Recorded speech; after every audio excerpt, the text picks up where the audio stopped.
अवश्य ही भगवान शिव मेरे स्वामी को दंडित करने के लिए ही अपने साथ ले गए हैं। भगवान शिव का रोष दूर करने के लिए मैं क्या करूं? मैं क्या करूं? भगवान शिव का रोष दूर करने के लिए शिव की आराधना करनी आवश्यक है, परंतु तुम्हें वह करने की कोई आवश्यकता नहीं। भगवान शिव का रोष तो शांत हो चुका है। स्वामी आप? हाँ रोहिणी, भगवान शिव शंकर का हृदय महासागर से भी अधिक विशाल है। उन्होंने मुझे पूर्ण रूप से क्षमा प्रदान कर दी है और मैंने भी उन्हें भविष्य में संयमित और सुसंस्कृत रहने का वचन दिया है। आपकी मीठी मीठी बातों का अब मुझे कोई विश्वास नहीं है। आपका चंचल मन कब क्या कर बैठे, इसका कोई कैसे विश्वास कर सकता है? क्या अभी तुम मुझे अपराधी समझती हो रोहिणी? आप भी बताएं, यदि शिव शंकर आपका त्याग नहीं करते तो आप यहाँ कैसे आते? पिछली बार आप उनसे भयभीत होकर यहाँ आए थे। मेरी बात का विश्वास करो रोहिणी, इस बार भगवान शिव शंकर ने रोष से नहीं, प्रेम से मेरा त्याग किया है, और वह भी कुछ समय के लिए। क्या प्रेम से भी कोई किसी का त्याग कर सकता है? प्रेम त्याग का ही दूसरा रूप है रोहिणी। क्या तुम मेरे प्रति प्रेम के ही कारण मेरे वियोग में अकेली रहकर अपने सुख का त्याग नहीं कर रही थी? बातों में ना उलझाएं स्वामी, और बताएं कि भगवान शिव शंकर ने प्रेम से आपका त्याग क्यों किया? इसलिए भगवान शिव माता पार्वती की इच्छा अनुसार अब लीलामय हो गए हैं। अर्थात भगवान शिव शंकर इस समय कैलाश में नहीं है? उन्होंने कुछ समय के लिए कैलाश को भी त्याग दिया है रोहिणी। उनका यह रूप परिवर्तन सचमुच अद्भुत एवं आश्चर्यकारी है। चिंता मत करो देवी, जब तक भगवान शिव शंकर कैलाश पे जाकर मेरा स्मरण नहीं करते, तब तक मैं तुम्हारे समीप ही रहूंगा। ओम नमः शिवाय, ओम नमः शिवाय, नमः शिवाय, ओम नमः शिवाय, नमः शिवाय, नमः शिवाय, ओम नमः शिवाय, ओम नमः शिवाय, ओम नमः शिवाय, ओम नमः शिवाय। शिवभूषण नागदेवता, नारद का प्रणाम स्वीकार करें। ये क्या? आपकी आंखों में अश्रु? कहीं भगवान भोलेनाथ के वियोग में तो नहीं? नंदी महाराज, भगवान भोलेनाथ और माता पार्वती कहाँ हैं? ओम नमः शिवाय। नंदी महाराज, आप जिनका नाम बारंबार स्मरण कर रहे हैं, उनका पता तो बताएं कि कहाँ गए हैं कैलाशपति? देव ऋषि, भगवान भोलेनाथ और माता पार्वती अचानक निर्मोही हो गए हैं। हमसे और कैलाश से संबंध तोड़ लिया है। नारायण नारायण, ये कैसे हो सकता है नंदी महाराज? कैलाशपति कैलाश और नंदी से भला संबंध कैसे तोड़ सकते हैं? ये संबंध तो अटूट है, अजर अमर है, शाश्वत है। आप कुछ भी कहें देव ऋषि, भगवान भोलेनाथ और माता पार्वती के शीघ्र कैलाश लौटने की आशा मैंने छोड़ दी है। उन्होंने नया संसार रच लिया है। नया संसार रच लिया है और आपको इस संसार में अकेले छोड़ दिया है? नारायण नारायण, मुझे आपकी वाणी पर विश्वास नहीं होता नंदी महाराज। संभवतः आपको भ्रम हुआ है, अथवा तो आपको किसी ने भ्रमित कर दिया है। देख नहीं रहे आप, भगवान ने परम प्रिय नागदेव, त्रिशूल और चंद्रदेव का भी त्याग कर दिया है। हमें चंद्रदेव ने बताया कि भगवान भोलेनाथ और माता पार्वती ने कामयक वन में एक शक्ति वन की रचना की है, जहां पहुंचकर कोई पुरुष नहीं रहता। लीलामयी भगवान भोलेनाथ ने भी नारी समान रूप धारण कर लिया है। शिव शिव शिव शिव शिव शिव शिव शिव शिव शिव, ये मैं क्या सुन रहा हूँ नंदी महाराज? ये सत्य है देव ऋषि। चंद्रदेव हमसे असत्य तो नहीं कहेंगे। हाँ। देव ऋषि, भगवान भोलेनाथ ने शक्ति वन में एक और चमत्कार किया है। कैसा चमत्कार भृंगी जी? उस शक्ति वन में जो भी पुरुष जाता है वह नारी बन जाता है। अब तो इच्छा होने पर भी हम वहाँ जाने का विचार नहीं कर सकते। नारायण नारायण। भृंगी जी, परंतु मैं तो वहां जाने का विचार कर रहा हूँ। भगवान शिव का यह परिवर्तित रूप देखे बिना मैं कैसे रह सकता हूँ? देव ऋषि, आप भोलेनाथ से मिले तो हमारी दुर्दशा की बात अवश्य करें। अवश्य कहूंगा नंदी महाराज, अवश्य कहूंगा। परंतु आप अपना विचार बदल तो नहीं रहे हैं? नहीं नहीं नंदी महाराज, मैं विचार कर रहा हूँ। शक्ति वन में प्रवेश करते ही कहीं मैं नारी बन गया तो मेरा क्या होगा? अब नारी भी नहीं बनना है और नारी रूपी भगवान भोलेनाथ और माता पार्वती के दर्शन भी करने हैं। नारायण नारायण, चतुराई से काम लेना होगा नारद। नंदी महाराज, इस शिव लीला को नारद लीला से ही सुलझाना होगा। नारायण नारायण।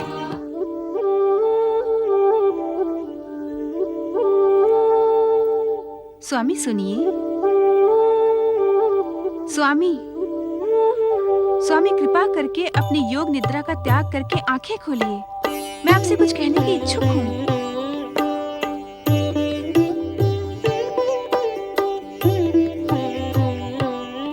स्वामी, क्या आप सचमुच अपनी योग निद्रा का त्याग नहीं करेंगे? स्वामी, मुझे स्पष्ट बताइए। देवी लक्ष्मी, हम जानते हैं कि आप हमसे क्या पूछने की इच्छुक हैं। स्वामी, मैं कुछ पूछने की इच्छुक नहीं, मैं कुछ कहने की इच्छुक हूँ। कहो, हम सुन रहे हैं। हम इस समय आंखें नहीं खोलेंगे क्योंकि योग निद्रा में हम अपने भक्त नारद को देख रहे हैं। मैं नारद के विषय में ही आपसे कुछ निवेदन करने की इच्छुक हूँ। कहो, क्या कहना है तुम्हें हमारे परमप्रिय नारद के विषय में? इस बार आप नारद को वैकुंठ लोक में प्रवेश ना करने दें। परंतु प्रवेश का प्रश्न ही कहाँ उठता है देवी। वो तो सीधे वैकुंठ लोक के अंदर ही प्रकट हो जाते हैं।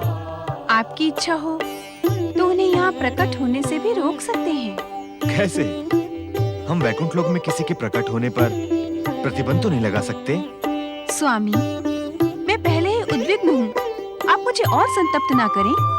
इस आनंद में वैकुंठ लोक में हमारे पास होते हुए भी तुम उद्विग्न क्यों हो? ये तो बताओ देवी। जब आप अपनी योग निद्रा में मग्न होते हैं तो नारद के आने पर हमारा समय काटना सरल हो जाता है। परंतु देवर्षि इतने स्वार्थी हैं कि बिना स्वार्थ के वो अपना मुंह तक नहीं दिखाते। और इस बार तो उन्होंने युगों से हमारी सुध तक नहीं ली। नारायण नारायण। माता, युगों से नहीं, दिनों से कहें, दिनों से। और वैसे भी यहाँ वैकुंठ में रहकर आपको समय का पता ही नहीं चलता। नारद, मैं तुमसे कोई बात नहीं करूंगी। नारायण नारायण। मैं ये जानता हूँ माता कि आप मुझसे अकारण ही रुष्ट हैं। और मैं ये भी जानता हूँ कि मेरे प्रभु श्री हरि नारायण अपने भक्त का पक्ष लेकर आपका रोष शांत कर देंगे। मैं तुम्हारी बातों में उलझने वाली नहीं नारद। यदि तुम यहाँ प्रतिदिन आने का वचन नहीं दोगे तो मैं तुमसे बात नहीं करूंगी। नारायण नारायण। माता, आपको तो ज्ञात है ही, मैं सारे जगत में भ्रमण करता रहता हूँ। प्रतिदिन यहाँ आने का झूठा वचन देकर मैं आपको प्रवंचित नहीं करना चाहता। आज देवी लक्ष्मी का रोष चरम सीमा पर है नारद। वे शीघ्र ही प्रसन्न होने वाली नहीं है। तुम बताओ, क्या नए समाचार लेकर आए हो? श्री हरि, सृष्टि की सबसे महत्वपूर्ण घटना और समाचार भला आपसे कैसे अनभिज्ञ रह सकते हैं? श्री हरि, कृपया आप मुझे ये बताएं कि इस बार शिवलीला का रहस्य क्या है? कैसी शिवलीला नारद? कैसी शिवलीला? माता, क्या आपको श्री हरि ने नहीं बताया कि भगवान भोलेनाथ ने नारी जैसा रूप धारण कर लिया है? भगवान भोलेनाथ ने नारी जैसा रूप धारण कर लिया है? तब तो देवी पार्वती ने अवश्य पुरुष का रूप धारण किया होगा। अर्धनारीश्वर शिव पार्वती के लिए कुछ भी असंभव नहीं। वे कुछ भी कर सकते हैं। नहीं माता नहीं, मैंने सुना है माता पार्वती और भी अधिक नारीमय हो गई है। उन्हीं के लिए भगवान भोलेनाथ ने शक्तिवन की स्थापना और रचना की है। वहां सब कुछ नारीमय हो गया है माता। वहां जो भी पुरुष प्रवेश करेगा वो नारी बन जाएगा। प्रभु, ये मैं क्या सुन रही हूँ? जो सुन रही हो वो सत्य है देवी। प्रभु, मेरी भी आपसे एक विनती है। हम तुम्हारी विनती की गिनती नहीं करते नारद। जितनी भी विनती करोगे हमें स्वीकार है, किंतु कोई ऐसा प्रश्न न करना जिसका उत्तर हम ना दे सकें। नारायण नारायण, ये तो प्रश्न पूछने के पश्चात ही पता चलेगा श्रीहरि। वैसे संसार में ऐसा कोई प्रश्न नहीं है जिसका उत्तर आपके पास ना हो। आप तो सर्वज्ञ हैं। हम ये स्वीकार करते हैं नारद, किंतु हम अपनी मर्यादा से बाहर नहीं जाएंगे। पूछो, क्या पूछने के इच्छुक हो? नारायण नारायण, आप जानते हैं श्रीहरि, फिर भी मुझे ये प्रश्न करना पड़ रहा है कि शिव लीला का रहस्य क्या है। भगवान भोलेनाथ ने शक्तिवन की रचना क्यों की? भगवान भोलेनाथ नारीमय क्यों हो गए भगवान?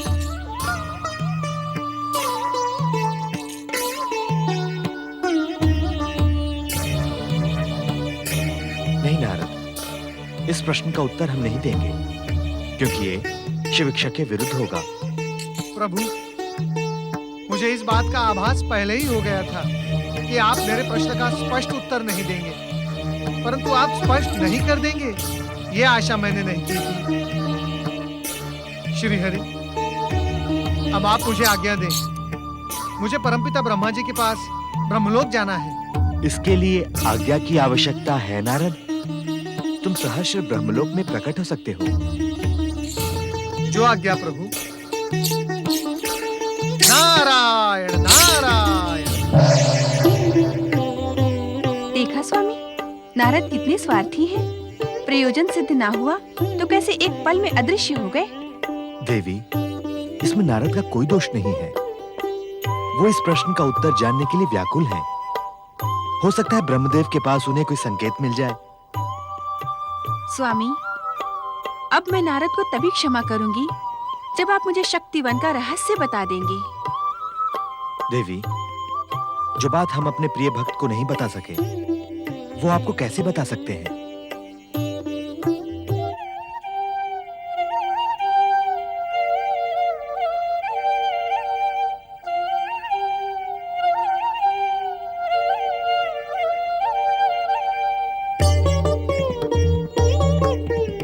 नारायण नारायण।